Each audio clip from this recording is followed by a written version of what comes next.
Oke, selamat siang semuanya. Balik lagi di Pokari. Podcast cari tahu ranah politik. Untuk di sesi 2 ini kita bahas pemilu ya. Kebetulan tahun depan kita akan masuk pemilu ya Pak. Tanggapan Bapak soal pemilu di Indonesia itu gimana sih Pak?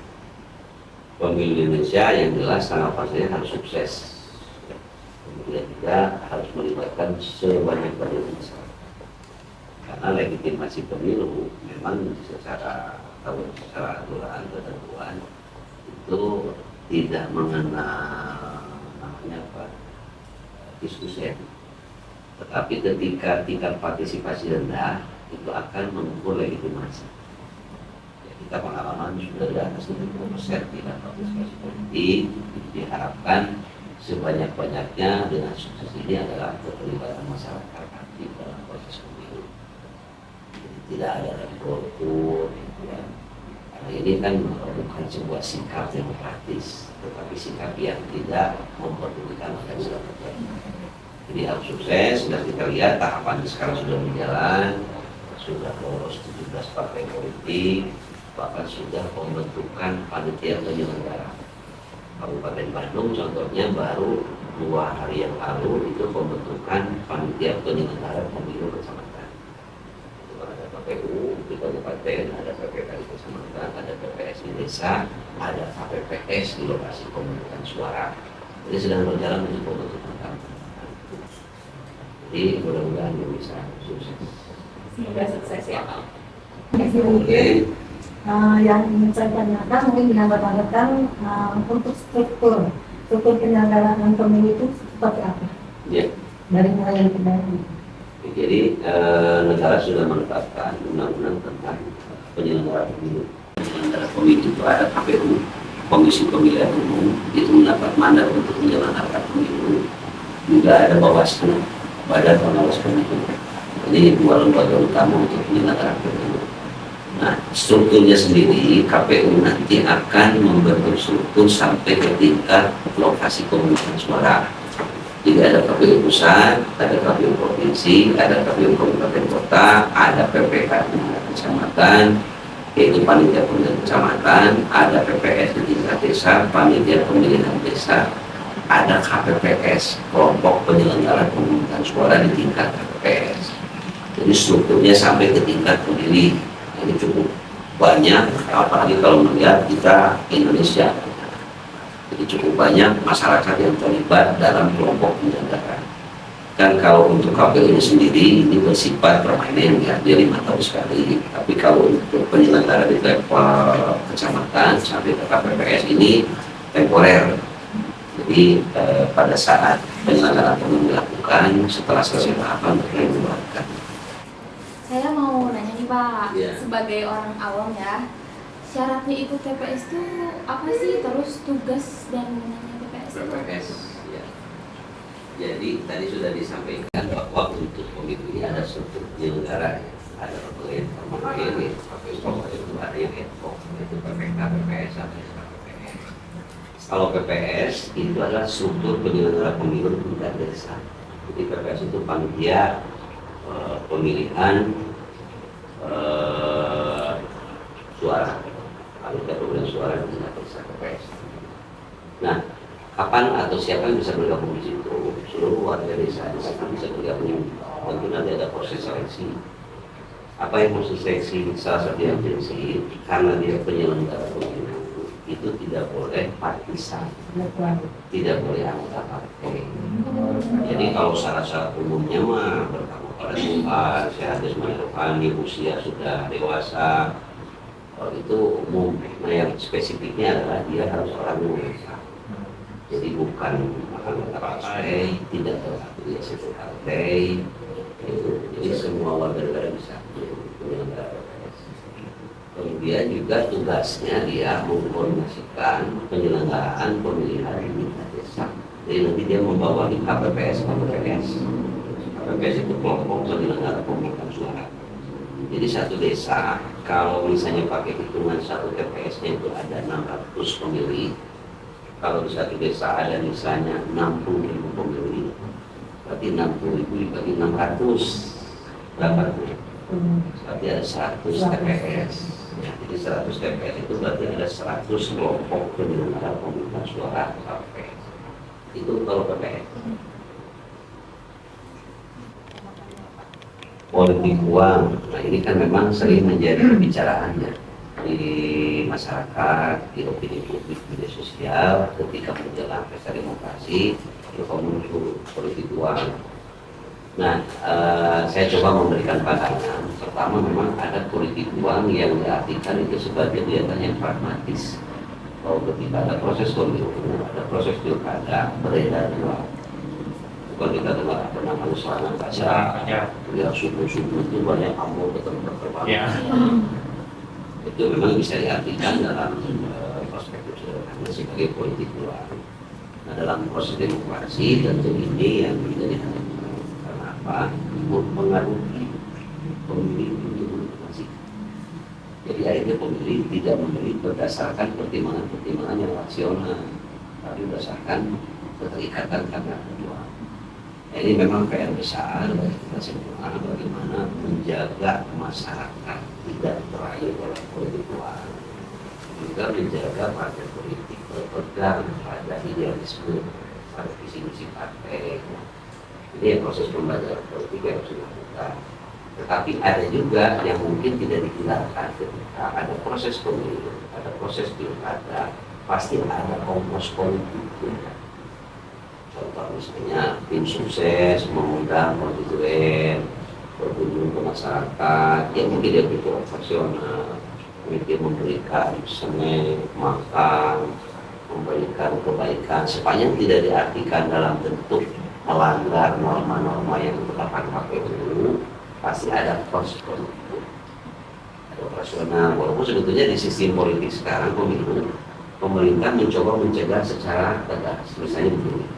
Kalau dulu itu pada saat sebelum ada aturan, peserta pemilu jor-joran bikin baliho, calon bupati misalnya, itu dia jor-joran bikin baliho begini. Tapi akhirnya dengan undang-undang untuk mencegah politik uang, baliho papan informasi itu disediakan oleh negara. Jadi baliho itu dibuat oleh KPU. Nah, calon diberikan membuat, tetapi dibatasi jumlah dan tempatnya. Jadi tidak ada jor-joran lagi di aspek seperti itu. Jadi politik uang ini memang sesuatu yang menakutkan bagi demokrasi karena bisa merubah pilihan. Jadi kalau pilihan bukan karena pemikiran yang baik, pasti pertaruhannya 5 tahun ke depan. Jadi kita akui mungkin masih banyak dengan berbagai latar belakang ya, karena itu partai baru, mungkin juga persaingan tidak sehat, kemungkinan diperparah dengan kondisi masyarakat yang belum teredukasi. Jadi mudah-mudahan ke depan ini sebetulnya bisa dihilangkan. Itu kalau politik uang. Tapi Pak, kalau udah ngambil uangnya kan ada serangan pajak, tapi nggak nyoblos orang itu salah apa enggak? Nah, itu kan kembali kepada nurani. Bagaimana kita tiba-tiba menerima sesuatu dari orang yang ingin sesuatu, tapi kita tidak melaksanakan apa yang diharapkan. Nah, itu ukurannya adalah nilai-nilai moral kita. Apakah kita ingin melakukan pemilu yang jujur dan adil? Otomatis kalau kita ingin pemilu adil, yang harus jujur adil itu tidak hanya penyelenggara, tapi masyarakat, peserta pemilu semua harus jujur dan adil. Jadi tidak ada hal-hal lain yang bisa mengganggu nilai kejujuran dan keadilan. Kalau nanti masyarakat suka ada di lapangan, udah ambil aja uangnya. Kalau ini mau terserah kita, kalau itu ada di bilik suara, itu pertanggungjawabannya adalah nilai-nilai moral. Jadi apakah iya itu sesuatu yang baik untuk kita?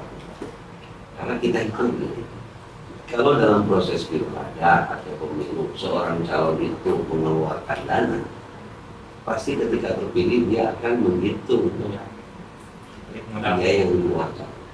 Nah, kalau sudah menghitung biaya yang dikeluarkan, berarti tindakan pidana korupsi, tindak pidana penyalahgunaan kewenangan juga turut dibentuk oleh masyarakat pemilu. Ada si calon punya beban. Tapi kalau calon tidak punya beban, masyarakat dirayu uang tidak mau, berarti dia akan lagi bekerja. karena merasa mencapai sesuatu tanpa mengeluarkan uang. Nah, itu nilai itu harus melekat di penyelenggara, di peserta juga bisa. Itu perlu diedukasi.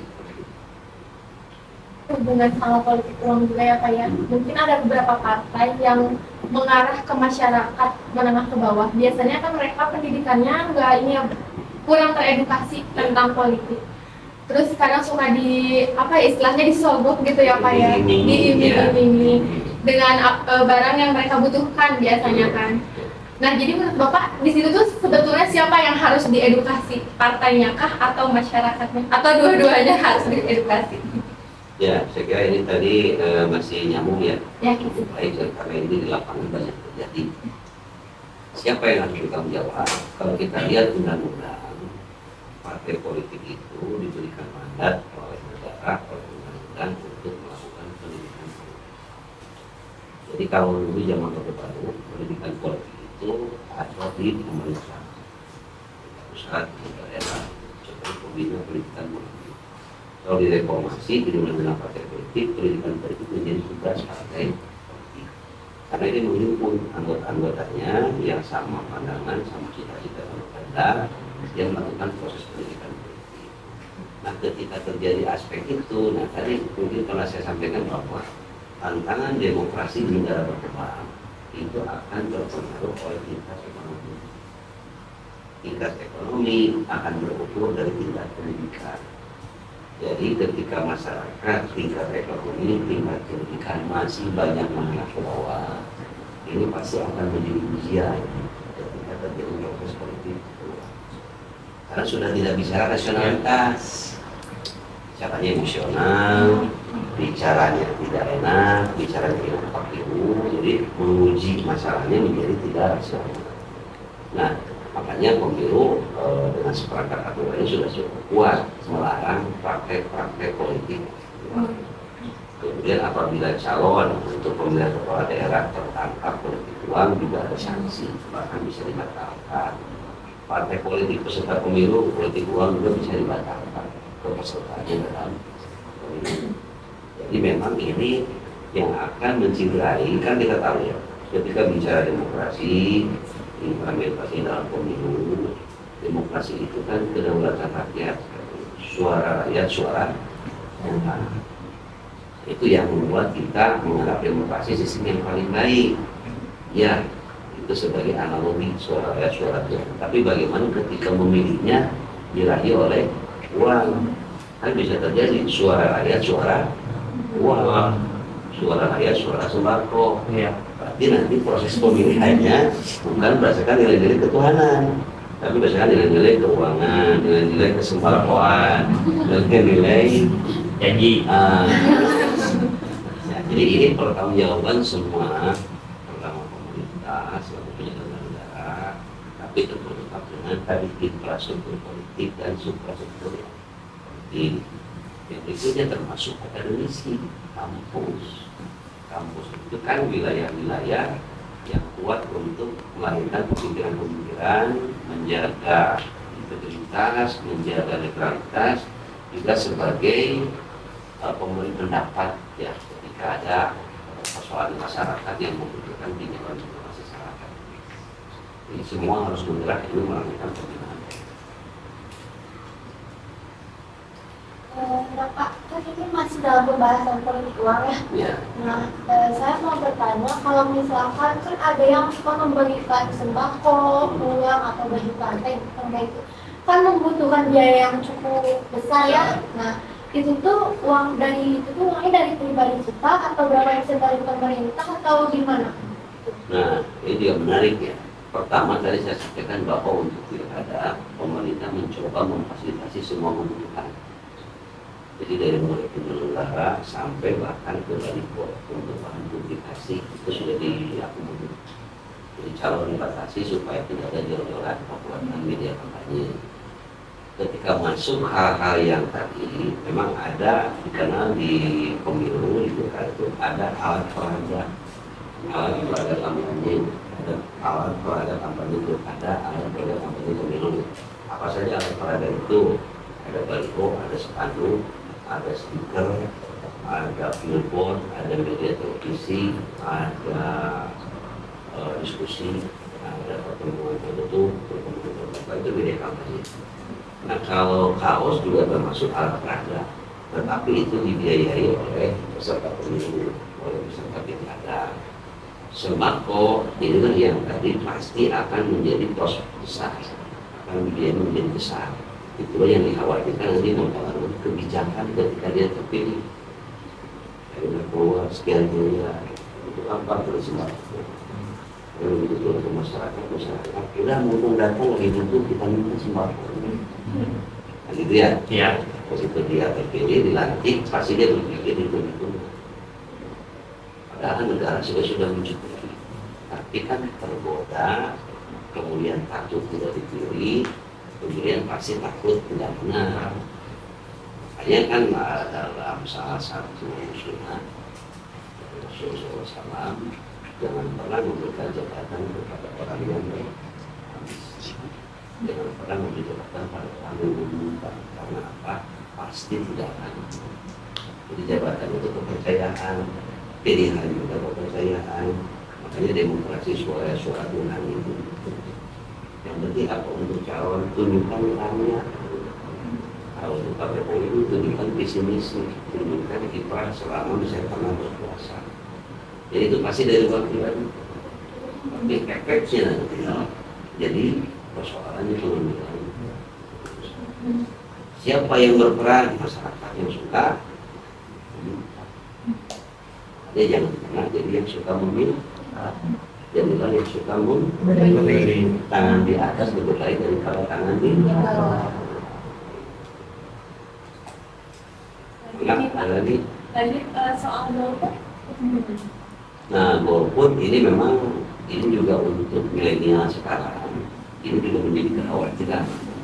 Walaupun tadi pemilu itu tidak menuntut diskusi ya, namanya itu pemilu tidak menuntut minimal suara masuk. Jadi berapapun suara masuk pasti ada pemilu. Tetapi itu akan mengukur legitimasi. Ketika misalnya dari 100 juta masyarakat yang mencoblos hanya 25 juta, presiden terpilih, tetapi ada 75 juta yang tidak ikut memilih. Nah itu akan menjadi persoalan legitimasi. Berarti dia hanya dipilih oleh 25%. Nah itu jadi golput ini kadang-kadang salah artikan menjadi sebuah sikap bahwa saya golput karena saya sikap saya. Padahal negara itu memberikan hak. Setiap warga negara berhak untuk dipilih dan memilih. Masa warga negara diberikan hak tidak kita gunakan? Apalagi kalau kita ukur, kalau orang-orang baik terjebak pemikiran politik jahat sehingga tidak ikut terlibat, sehingga apatis, jangan salahkan kalau orang-orang yang jahat, yang tidak baik menjadi pemimpin. Karena orang-orang baik dia.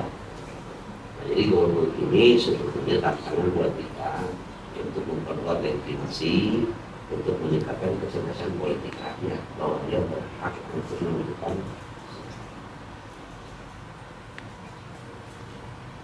Jadi golongan putih bukan orang yang putih, golongan yang tidak jelas sikapnya.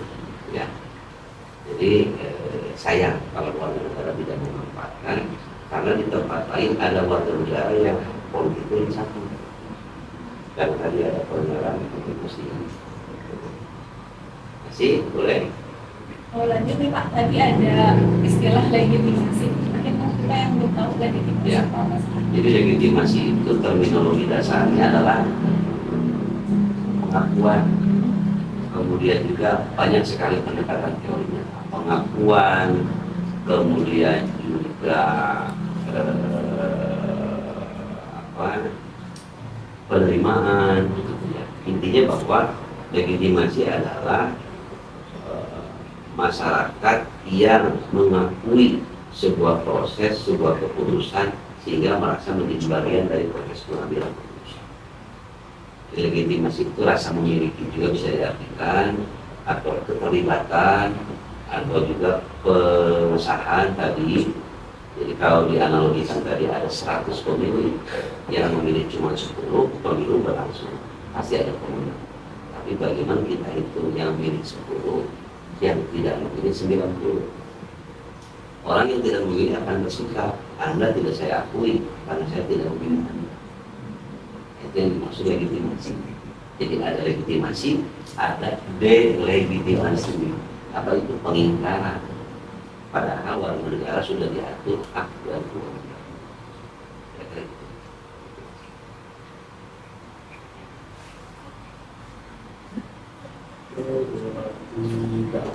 Ya kan partai itu menargetkan pemilih pemula yang biasanya itu baru punya KTP ya Pak ya. Anak-anak yang baru 17 tahun, Ya. mereka kan belum teredukasi tentang partainya, tentang politiknya. Terus misalkan tiba-tiba disuruh milih banyak banget pilihan ya. Nah, tips atau cara supaya misalkan mereka gak golput dan mereka nggak milih yang salah tuh gimana Pak? Ya, jadi negara kita ini kan punya bonus demografi ya. Jadi hitungan kesejahteraan itu 2045 Indonesia bakal jadi negara yang paling maju. Jadi di masa periode permasaan. Kenapa? Ada bonus demografi. Apa itu bonus demografi? Bahwa angka usia produktif ya itu paling besar.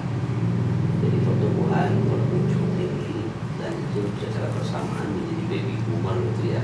Generasi YZ itu nanti ya, generasi milenial itu adalah generasi yang akan menentukan. Nah, begitu masuk proses pemilu, karena untuk memilih itu ada syarat 17 tahun dengan bonus demografis yang besar, pertumbuhan di usia produktif tinggi, pasti potensi pemilih barunya tinggi. Nah, sehingga sekarang banyak partai yang membuat branding ke milenial-milenialan gitu ya. Untuk apa? Bisa menarik segmentasi pemilih-pemilih.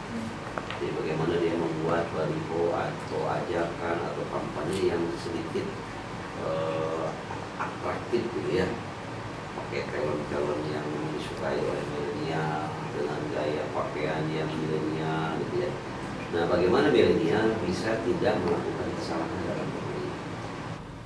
Jadi memang ini dikembalikan banyak pihak ya. Pertama tentu yang paling utama adalah pemerintah mampu mensosialisasikan bagaimana pemilu, bagaimana regulasi, bagaimana ketentuan, bagaimana peserta pemilu, bagaimana informasi-informasi yang penting dari struktur penyelenggara. Kan struktur penyelenggara ini sampai ke tingkat pemilih. Kalau 600 pemilih itu saya kira tingkat RW atau bahkan tingkat RT kalau pemukiman padat. Berarti penyelenggara pemilu sampai di depan rumah kita. Tetapi kan masyarakat masih tetap ada yang tidak tersentuh ketika mungkin dari sisi pekerjaan, berangkat pagi pulang malam, terus Sabtu Minggu bekerja, dari sisi sosial berkurang bergaul gitu ya. Walaupun kan sosialisasi dilakukan tadi lewat struktur, lewat media kampanye, lewat radio, lewat TV, lewat koran, lewat calon, ini udah dikepung di media online, ada SMS blast, ada medsos gitu ya. Tapi pasti tetap akan ada segmentasi yang tidak disentuh. Siapa ini? Terutama memang orang-orang yang sudah mulai tidak peduli apa yang terjadi di sekitarnya. Nah, ini di era globalisasi ini sering muncul sikap-sikap individualistis. Karena apa? Kita fokus ke utilitasnya masing-masing. Jadi tantangan globalisasi dengan gadget, dengan digitalisasi adalah membuat orang cenderung individualis. Introvert, tidak peduli lingkungan sekitar, merasa tidak terlibat, lupa bahwa dia bagian dari warga negara. Nah, jadi tipsnya adalah bagi kita karena ruang edukasi sudah cukup, atau dari sisi hukum kan ada gini, ada gium di hukum itu ada filosofis. Ketika sebuah produk ketentuan ditetapkan, seluruh warga negara paling lama 30 hari dianggap sudah berlaku. Ada gium hukum. Jadi kita ketika melanggar tidak bisa bilang tidak tahu aturan. Karena bagi hukum 30 tahun sudah digunakan, 30 hari sudah digunakan, seluruh warga negara dianggap sudah. Nah itu ada gium hukumnya. Tinggal bagaimana tipsnya? Ya kita pribadi kita kan ingin menjadi warga negara yang bertanggung jawab. Saya cinta negara kita, saya cinta tanah air, saya ingin negara maju. Pengen negara maju caranya apa? Pemimpinnya harus bagus. partai politik harus bagus. Berarti saya harus memilih pemimpin partai politik yang menurut saya bagus. Ukuran bagus di mana? Ukuran bagus akan relatif ketika ukurannya pribadi. Tapi ukuran bagus akan universal ketika ukurannya norma aturan. Itu ya, pada visi misi, terus juga ada target-target angka, gitu ya. Ada juga program-program strategis, kan tidak bisa. Pokoknya dengan saya sejahtera. Sejahtera bagaimana? Baca visi misinya, bisa meningkatkan kualitas pendidikan. Caranya apa? Memperbanyak sekolah, memperbanyak guru, meningkatkan kualitas kesehatan. Caranya bagaimana? Memperbanyak puskesmas, rumah sakit. Nah itu harus dibaca. Jangan cuma dengan saya sejahtera, sejahteranya bagaimana? Karena ada proses. Tahunya bagaimana dicapainya, gitu ya targetnya. Nah itu akan kembali ke kita. Bahwa tantangannya adalah sikap-sikap individualis. Ini yang cenderung menguat hari ini bisa teredukasi. Nah, harapan Bapak nih untuk pemilu ke depannya gimana? Harapan saya, ini pemilu 2024 ini kan sesuatu yang baru, ya. Sesuatu yang baru dan disiapkan hampir 3 kali pemilu. Jadi 2024 kita akan melaksanakan pemilu pilkada itu secara serentak. Kalau dulu kan mungkin kita hampir setiap tahun ya. Contoh misalnya mulai 2008 itu pemilihan legislatif, 2009-nya pemilihan presiden, 2010-nya pemilihan bupati. Itu 3 tahun berturut-turut kita pesta pemilu. Belum lagi ada pilkades, gitu ya. Nah, pemerintah dalam 3 kali pemilu dengan undang-undang pemilu yang baru itu membuat strategi 2024 itu akan jadi momen itu. Pilkades, pilkada, pilek, pilpres serentak. Jadi dalam 5 tahun kita hanya punya 1 kali pesta demokrasi. Apa manfaatnya? Waktu kita efisien, biaya penyelenggaraan efisien, konflik politik juga 1 kali selesai. Jadi masyarakat tidak capek setiap tahun ikut proses politik. Nah ini harapannya adalah semua warga masyarakat harus terlibat. Lakukan pilihan-pilihan sesuai dengan pertimbangan-pertimbangan yang nasional. Karena apa? Ini akan mempertaruhkan kehidupan kita 5 tahun yang akan datang. Jadi kalau kita punya teman, kita punya saudara, punya tetangga, punya bestie, punya friend yang belum peduli tentang pemilu, pilkada, diajakin. Ya, kita menjadi duta besar untuk keberhasilan pembangunan. Nah, dalam Al-Quran sampaikanlah itu walaupun cuma 1. Kalau tidak disampaikan, kata Allah ajarku aman. Lagi kalau dalam pertemuan-pertemuan, setiap pertemuan yang di dalamnya terdapat majelis ilmu, itu Allah janjikan meningkatkan derajat ketujuh kita. Jadi kalau ngumpul pertemuan terus ada ilmu yang diskusi, ilmu politik, ilmu pemilu, ilmu komunikasi, ilmu dagang, ilmu akuntansi, ilmu agama harus ada dalam setiap pertemuan besar. Itu yang kita harapkan. Pemilu 2024 ini ujian besar bagi bangsa Indonesia. Mudah-mudahan kita bisa melewati pilkada, pilek, pilpres serentak, sukses menghasilkan infrastruktur politik yang mampu mengembangkan masyarakat. Saya kira itu. Terima kasih sudah memberikan kesempatan kita bisa berdialog dari podcastnya. Ini salah satu bentuk keterlibatan partisipasi warga negara dan mahasiswa untuk ikut terlibat dalam proses politik di negara kita. Mudah-mudahan itu pasti ada banyak manfaatnya. Kita menjadi duta besar untuk pendidikan politik. Saya ucapkan terima kasih, sukses untuk seluruh Pokari. Ya, selamat melanjutkan aktivitas kembali. Selesaikan pendidikan tepat waktu. Oh iya, ada yang belum tahu mungkin kalau Bapak ini lulusan dari UNLA ya Pak? Ya, saya alumni UNLA S2 tahun 2009. Dan saya lulus kumlot. Bisa dicek nanti di sekretariat. Buat tetapi itu kan ukurannya proses pendidikan pasti banyak dilakukan. Terus ada lagi pertanyaan terkait buat pemilu tahun depan atau pemilu yang akan datang. Biasanya kan partai itu menargetkan pemilih pemula yang biasanya itu baru punya KTP ya Pak ya. Anak-anak yang baru 17 tahun, Ya. mereka belum teredukasi tentang partainya, tentang politiknya. Terus misalkan tiba-tiba disuruh milih banyak banget pilihan ya. Nah, tips atau cara supaya misalkan mereka gak golput dan mereka nggak milih yang salah tuh gimana Pak? Ya, jadi negara kita ini kan punya bonus demografi ya.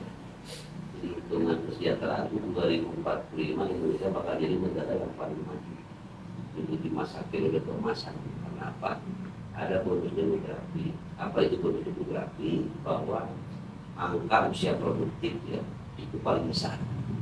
Jadi pertumbuhan menurut cukup tinggi dan itu secara bersamaan menjadi baby boomer gitu ya. Generasi YZ itu nanti ya, generasi milenial itu adalah generasi yang akan menentukan. Nah, begitu masuk proses pemilu, karena untuk memilih itu ada syarat 17 tahun dengan bonus demografi besar, pertumbuhan di usia produktif tinggi, pasti potensi pemilih barunya tinggi. Nah, sehingga sekarang banyak partai yang membuat branding ke milenial-milenialan gitu ya. Untuk apa? Bisa menarik segmentasi pemilih-pemilih. Jadi bagaimana dia membuat baliho atau ajakan atau kampanye yang sedikit atraktif gitu ya. Kayak film-film yang memang disukai oleh milenial dengan gaya pakaian yang milenial gitu ya. Nah, bagaimana milenial bisa tidak melakukan kesalahan dalam pemilih? Jadi memang ini dikembalikan banyak pihak ya. Pertama tentu yang paling utama adalah pemerintah mampu mensosialisasikan bagaimana pemilu, bagaimana regulasi, bagaimana ketentuan, bagaimana peserta pemilu, bagaimana informasi-informasi yang penting dari struktur penyelenggara. Kan struktur penyelenggara ini sampai ke tingkat pemilih. Kalau 600 pemilih itu saya kira tingkat RW atau bahkan tingkat RT kalau pemukiman padat. Berarti penyelenggara pemilu sampai di depan rumah kita. Tetapi kan masyarakat masih tetap ada yang tidak tersentuh ke kita. Mungkin dari sisi pekerjaan, berangkat pagi pulang malam, terus Sabtu Minggu bekerja, dari sisi sosial berkurang bergaul gitu ya.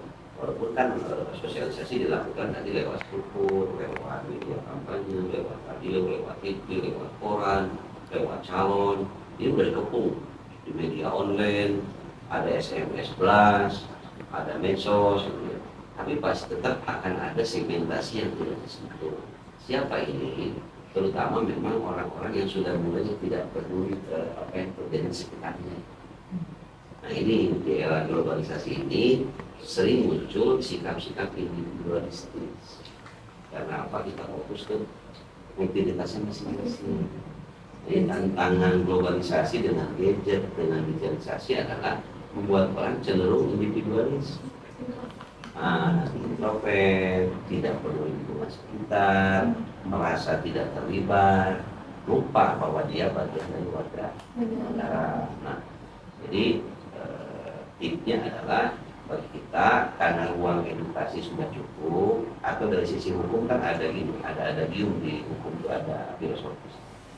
Ketika sebuah produk ketentuan ditetapkan, seluruh warga negara paling lama 30 hari dianggap sudah berubah. Ada gium hukum. Jadi kita ketika melanggar tidak bisa bilang tidak tahu aturan.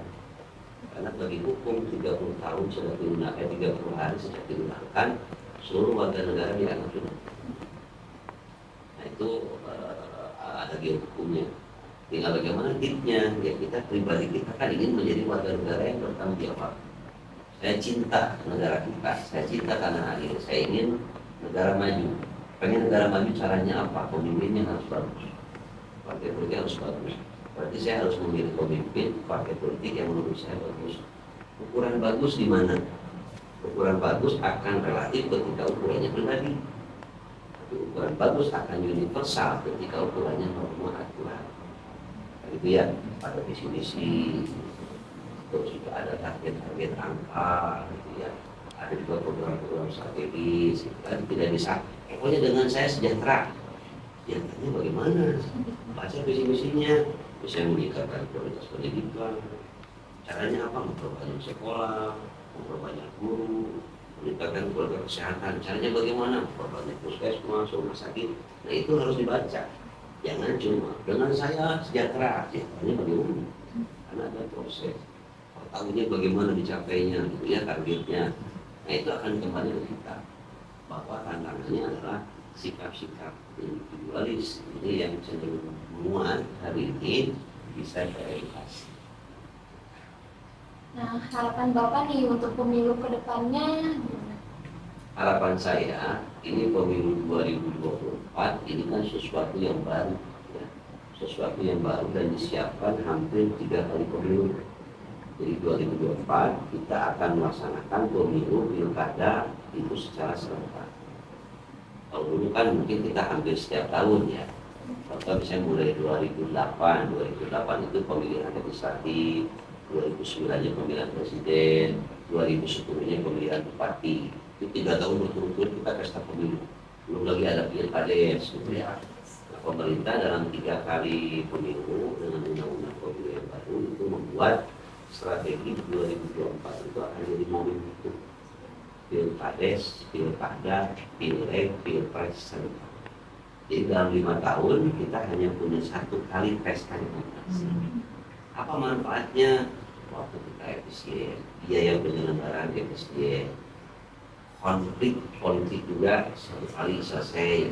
Jadi masyarakat tidak capek setiap tahun ikut proses politik.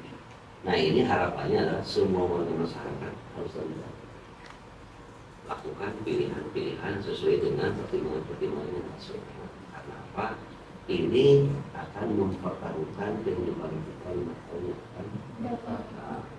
Jadi kalau kita punya teman, kita punya saudara, punya tetangga, punya bestie, punya friend yang belum peduli tentang pemilu, pilkada, diajak ini. Ya, kita menjadi duta besar untuk keberhasilan pembangunan. Dan dalam Al-Quran sampaikanlah itu walaupun cuma 1. Kalau tidak disampaikan, kata Allah ajarku aman. Berbagi kalau dalam pertemuan, setiap pertemuan yang di dalamnya terdapat majelis ilmu, itu Allah janjikan meningkatkan derajat ilmu kita. Jadi kalau berkumpul pertemuan harus ada ilmu yang diskusi, ilmu politik, ilmu komunikasi, ilmu dagang, ilmu akuntansi, ilmu agama harus ada dalam setiap pertemuan bangsa. Itu yang kita harapkan. Pemilu 2024 ini ujian besar bagi bangsa Indonesia. Mudah-mudahan kita bisa melewati pilkada, pilek, pilpres serentak, sukses menghasilkan infrastruktur politik yang mampu mengembangkan masyarakat. Saya kira itu. Terima kasih sudah memberikan kesempatan kita bisa berdialog dari podcastnya.